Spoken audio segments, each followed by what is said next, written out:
Hello and welcome to my channel. I'm Michaela Peters. We're having some very nice weather today that is very gray and overcast, and I'm surprised I even have natural sunlight today, but I do. And I now realize that I have defaulted to this look of the same makeup and the same black shirt. Well, I have different black shirts on, but I decided to spice it up with some earrings today, which I don't have too many pairs of here. But part of it is probably just sheer laziness. Okay, so I was really surprised that the video I wrote about speaking to Finnish people went kind of viral, like very quickly. So I decided to keep talking about Finland, but more specifically, I want to talk about Lappeenranta. That's the way they say it on the train, kind of, or Lappeenranta, or as my family calls it, La Piranha, because that's the easiest way for them to remember, like the piranha, like Spanish, like La Piranha. Okay, not that that's probably even what a piranha is called in Spanish. But anyway, it doesn't matter. So where, LUT is, the Lappeenranta Lahti University of Technology. Maybe there's something else to it at this point. Don't really know. Which has more than just technology at this point. But anyway, that's besides the point. So, spend a lot of time in Lappeenranta, and I'll be very honest, I'm an international person and a lot of my interactions are with fellow international people.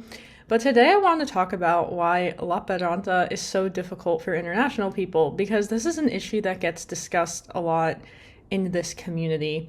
And one of the trends I've noticed, and I'm going to be very honest in saying this is primarily Southeast Asian people. So or just, generally over, closer to that region, I've noticed that a lot of the, particularly Pakistani people, really, as soon as they can, the first opportunity they could possibly get, they immediately move to Helsinki. And because things have been conducted online at this university for so long, it's become very common where people will move to Helsinki and only return to Lappeenranta when they need to take an exam. And I have theories about why I think that this happens, aside from the classic, because all my friends moved to Helsinki, which is naturally going to happen anyway. This happens anywhere. As an example, in Texas, I had a friend who, her and her husband both went to university at El Paso in Texas, and then the only other place to really get employment in Texas for somebody with an engineering degree was Houston, essentially. So basically Houston is the magnet for all the engineers who studied in El Paso. So I'd venture to say it's the same thing with LUT. Most engineers, or whatever, people who graduate from LUT, regardless of whether they're engineers or not, are going to end up in Helsinki. Some people really like to jump the gun on this and just move to Helsinki and deal with that higher cost of living, which people complain about so much, which, I'm going to be honest, coming from the US and looking at New Jersey compared to a lot of places is a little bit laughable in terms of the price differential, but it exists nonetheless. And rent in Lappeenranta is so cheap that it's kind of crazy to me. Even if I compare it to Germany, I'd say probably average for university students is 300 to 400 euros a month, and 400 is already getting pretty steep. Some people are paying 2 something. I'd say that's more common. Euros a month, yeah. Whereas in Germany, it seems more 5.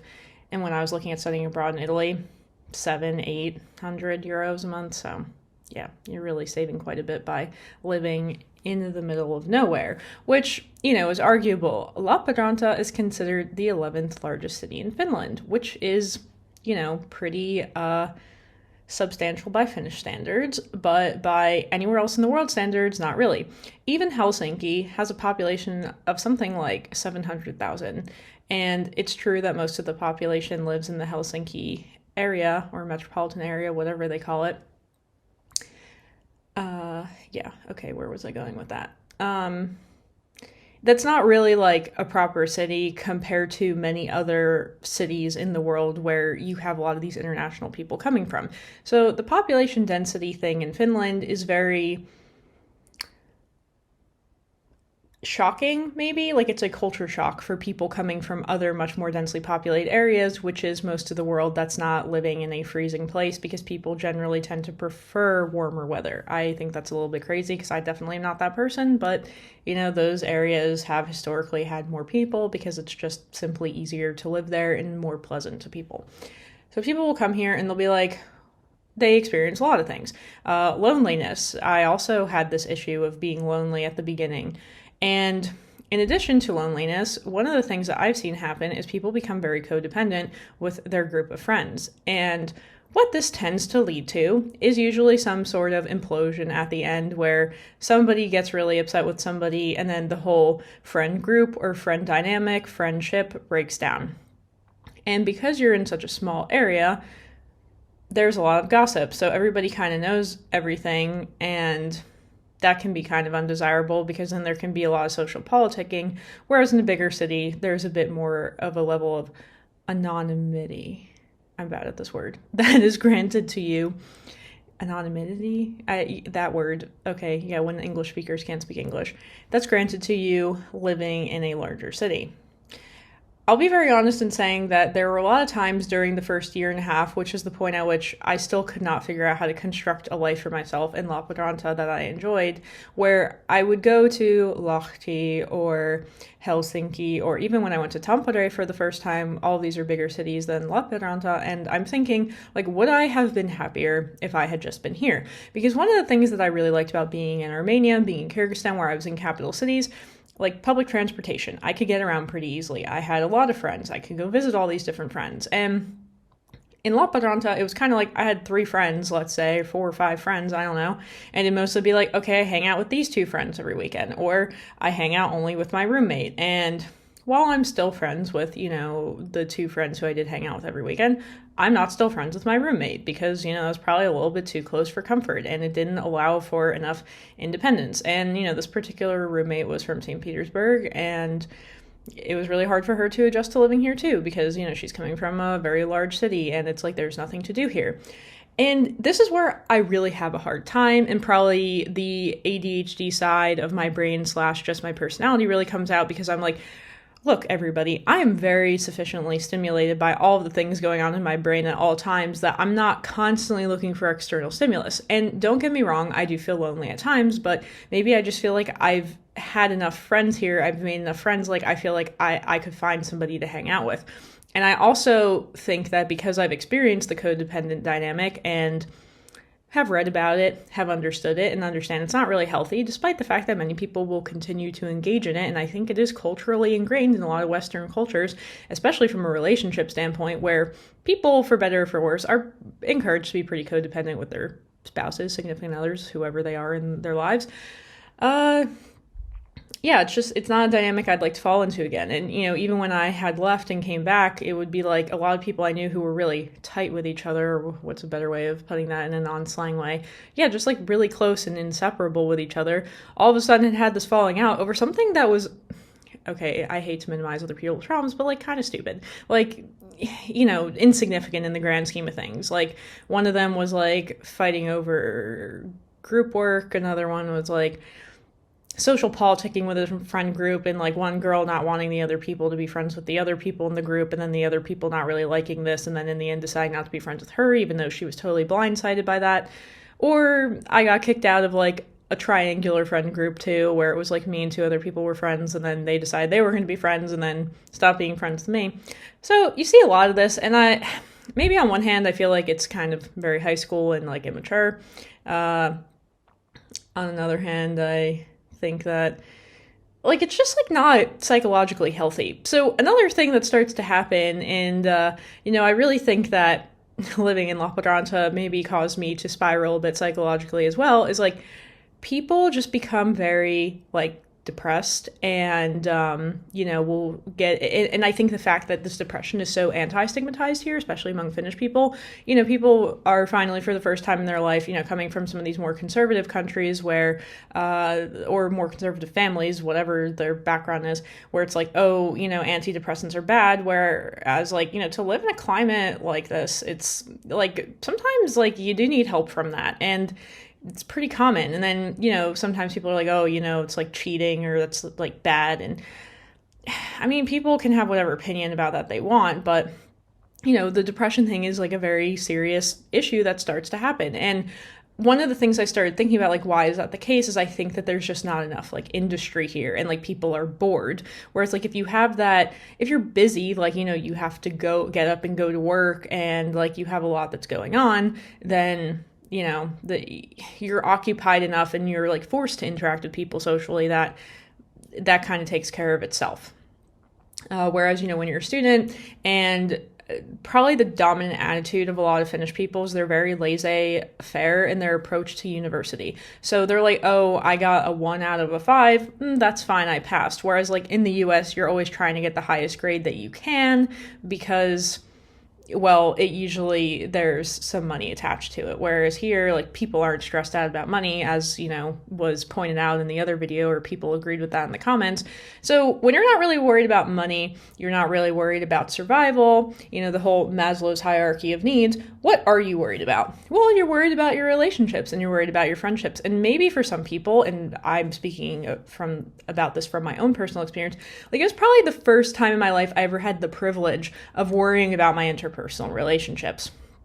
And I used to frequently think that, like, I spent a lot of my life, like, becoming very, you know, academically and secularly successful and competent, and here I am trying to figure out the relationship thing, like, how to have successful relationships. And did I learn from it? Yeah, I did learn a lot from it, but at the same time, sometimes I wonder, like, is it an experience I really need to go through? It was an experience nonetheless, and I definitely learned, but now sometimes I, like, do secretly wonder, like, if I had never had that experience and I had just done the normal person thing and, like, graduated and got a job in the US and bought a house and blah, blah, blah, the normal things, like, earlier on, you know, would I have, like, had to have suffered as much as I did? Like, was the suffering worth the knowledge that I got in the end? And I'm gonna be honest, like, I still don't know the answer to that. And, like, I frequently wonder that. But, you know, I'm not the only person who has had this experience, is kind of what I'm trying to get at. Is, like, a lot of people come here, they're in a new environment, they feel lonely, they're trying to connect with people, and maybe the way they're going about it is very haphazard, rough, kind of, like they're kind of clinging to the other people for survival. And, like, this makes sense if you think about the fact that people were, like, hunter-gatherer living in these little clans when they were, you know, like, so many years ago in human history. Whereas now people are very independent, they have their own jobs, they have their own homes. Like, we live in a lot of, like, separation. And I think that here, it's like you don't have to show up for your classes. Like, it leads to people being kind of isolated, like, alone in a university, or alone in their home. And also, you know, like, sorry to point out the fact that, like, a lot of engineers are autistic, because that's, like, actually a thing. You can look that up for yourself. And considering this is predominantly an engineering university, yeah. And then you're trying to get all these people who have had a hard time with social skills their entire life to try and, like, you know, get along with each other. And it just creates a lot of misunderstandings, communication, confusion, and yeah, like, that may be a controversial thing to, like, point out and kind of call out, but, you know, I definitely see that from what I went through and maybe some of the people I interacted with. And, like, on one hand, I think it's good because you're kind of with people who are, like, on your same level and you can relate to each other. But on the other hand, if everybody you're around is kind of socially, you know, divergent, let's say, and these are the examples you're learning from, that can kind of confuse you as you go back out to approach the rest of the world, and the set of rules and skills that you learned in a very controlled environment don't really apply to the larger population. So yeah, I think that there's kind of this joke about people want to try to get out of here as quickly as they can once they graduate, and, like, you know, I can understand that, because in some ways this doesn't really seem like real life, even though, like, real people do live here, like, you know, like, this is a town that's, like, not just university people. So, yeah. But, yeah, I think mostly the codependent dynamic, people, like, honestly just being bored. Like, I think that's why there's a lot of drama, and, like, people spend a lot of time with each other because, quite frankly, they have the time. And maybe in a weird sort of way, this is one of the things that I appreciate, having an experience where, like, being very busy and being very, like, having the hard boundaries drawn for me around not being able to spend as much time with people. Because, like, while I've talked to people who are like, how are you doing as many things as you do? And I'm like, Well, the alternative is that I go back to having like interpersonal challenges that I can't quite figure out how to manage because I just think it's like you have too much time. And I had one person say to me yesterday, like, you just need to get better at saying no to people. And I'm like, but the thing is, it's like, okay, my computer decided to just, take a break because it's been 15 minutes. Okay, so yeah, getting kind of ranty here. But I did enjoy having more social interaction. Like there was a part of me that like really enjoyed this, but at the same time, there's a part of me that's also like, this is not real life. And like, I remember like my one American friend who I was very close to with when I was here, like, and we're sitting in the library one day and she's like, you and me both know that this is not real life. And I'm sitting there and I'm like, no, she's right. Like, because when we go back to the US, like we're going to have like American problems and like, there's more like financial issues and like, again, bottom of the Maslow's hierarchy of needs, like survival things versus having the time to just worry about the drama in your relationships, again, is like a huge privilege. So I don't know. And I think the ironic part is like, I'm now getting to a point where I just really like, I know that I felt that way at some point, but like I can never imagine going back to feeling like lonely again, which is so weird because I know I dealt with that a lot, like being lonely for the 2 years I was studying in Finland and like, switching friend groups and like losing friends and then that kind of traumatizing me and then feeling insecure about my ability to go out and make new friends. But yeah, I mean, here I am now. And I think my resolution to that is like, this is going to sound weird, but just like, don't get too close to people. Like, it's fine to have close friends and good friends and people you confide in, but it's not always good to have people who you spend every single waking moment with, that you're literally not sleeping or doing something that requires being alone. Like, I always joke the homeostasis things, like literally going to the bathroom and taking a shower kind of things, don't usually do those activities with other people. You don't. Yeah. So I think, I don't want to go back to being that close with people again because I don't think it's healthy. I think you both become too invested in each other and people need space and separation to be able to make decisions that are best for them. It's sort of like the self-care is not selfish, and I don't think that there's a lot of self-care to be had when you feel like you need to be around this person all the time. So that's why I enjoy having my very large friend rotation, getting a lot of diversity of thought from different people. And I think in my 4th semester in Lappeenranta was when I finally started to have that. Like I started to have more than like 2 friends or 3 friends at a time. And then I started to have like multiple other friends. I had my little lunch rotation, as I called it, like different people I would go have lunch with. And maybe I'd have lunch with them once every, I don't know, like couple weeks. And like, I just have like a bunch of random people that I know and I try to keep in touch with. And this is what works for me. And some people are like, yes, this is extroverted. Like somebody like asked me, am I an introvert, an extrovert? I don't know.